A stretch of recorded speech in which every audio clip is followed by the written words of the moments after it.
Yeah. Welcome back to the channel. Today we're here with Sid Anand, consultant. What's up? So in case you need to know anything about Bitcoin and all this stuff, let's dig his mind. Morning, Sid. How are you? Hey, morning, man. Yeah, I'm good. Okay. Can you tell me more about this?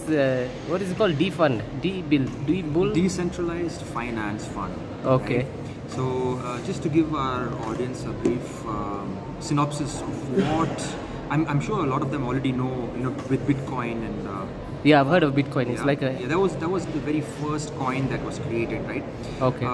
So way back in 2008, a person or a group of persons under the pseudonym of Satoshi Nakamoto, they created their first white paper on peer-to-peer financial transactions, right? And this laid the foundation for the creation of cryptocurrency. Okay. The very first one, which was Bitcoin, right? So Bitcoin is what's making money right now? Well, It's doing well. the value of Bitcoin in the market is about $47,000 to the Bitcoin, right? But it's known to be very volatile and unstable kind of a form. So subsequent to that, in 2013, Ethereum came to being. So Ethereum is again another kind of a coin, which is basically the person who created the Ethereum concept. He realized that Bitcoin didn't have a script, programming script. So it was basically a development over Bitcoin, right? And from then we have now. So that was second generation. Then third generation was the MakerDAO, and then the Ethereum consortium was formed. Okay. And then now we have like the third generation currencies and technology, right? What are these third generation currencies? Yeah, you have all sorts of third generation currencies. Like the MakerDAO was the very first of them. You have like the Litecoin, Dogecoin. You have the USDT, USDC, which are called stable coins, which are linked or pegged to currency, to the gold, to the fiat currencies. Then you have another kind of coin which is linked to gold, right? Yeah, so here in Australia they have something linked to gold. Yeah, I think it's called GMX or something on those lines. Okay. My memory doesn't serve me right. But so in Kenya, do people use crypto? It's slowly catching up. People are still on Bitcoin and Ethereum. They've not yet started, coming to the third generation, fourth generation. So what is your organization? How do you assist?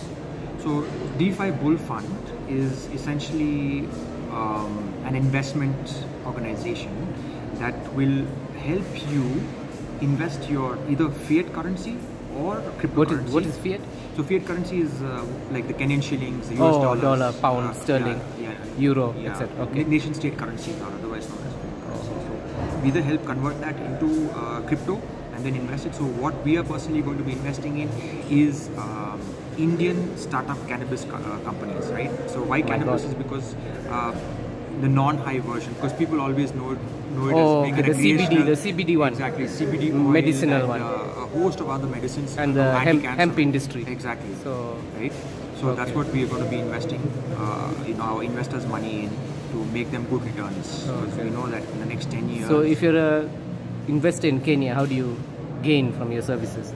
Well, as an investor in Kenya, you can either choose to convert your Kenyan shillings into Bitcoin or Ethereum or any of the other fiat currencies, and then give that to us. Or we are actually in the process of releasing our own token, right?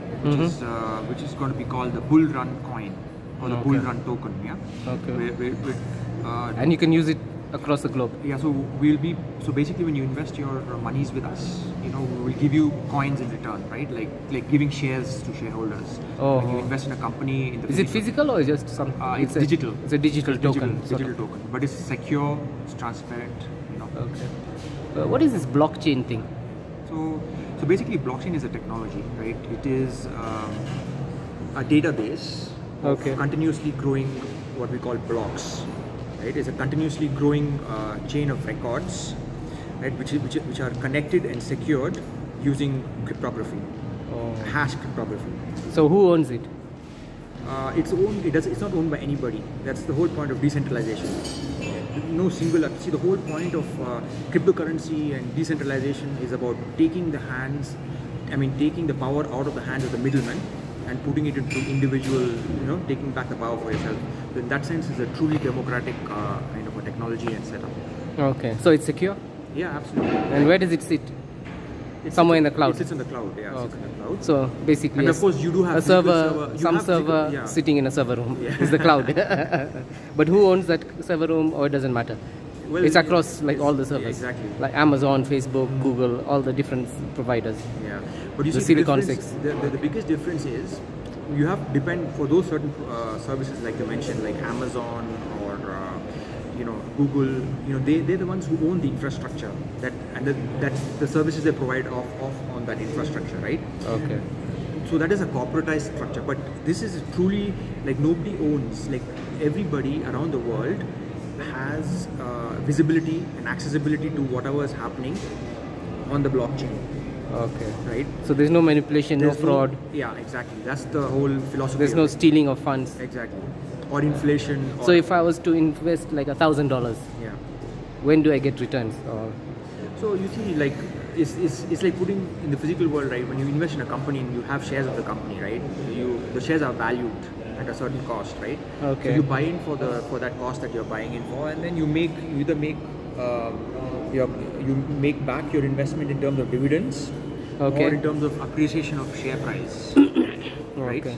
So as the value of your coin appreciates, you can either choose to trade it in for fiat currency to make back your profits, or you will be paid dividends in terms of more coins. I see. So all this like Alipay, there are like 800 million users in China that use, I don't know, WeChat or Alipay. Is that crypto or is that like M-Pesa? That's their own. It's like M-Pesa. It's their own, but it's owned by the guy. Okay, by Alibaba. Alibaba. Okay. And WeChat, Tencent. That's a different. So all of these are technologies. So now even there's WhatsApp Pay and Facebook Money and. Yeah, but you see, the infrastructure is owned by those companies, by those corporates. Oh, so what's the beauty of Bitcoin and the third generation currencies? Is that the individual is truly in charge of how to do things, when to do things. Sounds like George Orwell's 1984. Well, in a sense, yes. Okay. Interesting. Okay.